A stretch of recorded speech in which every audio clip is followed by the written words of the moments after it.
नोंथांमोननि सेलारखौ बरायग्रोनाय जाबाय। दिनै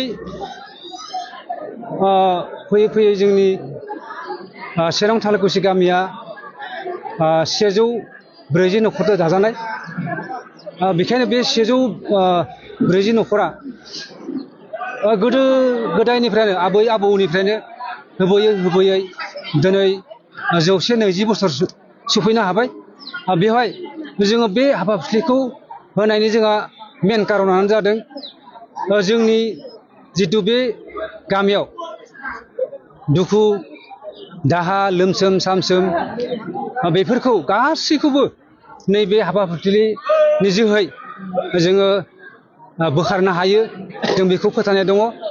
आरो लोगोसे बे हाबाफारि फोरबोआवनो गुबुन गुबुन जायगानिफ्राय जेनेबा गथ' गैयैया गथ' बिनो फैयो आरो सोरहाबा हिनजावसा गथ' गैया हौवासा गोजा बिबो बिनो फैयो आरो सोरहाबा हिनजावसा गोजा हौवासा गथ' गैया बेखौबो बिनो फैयो।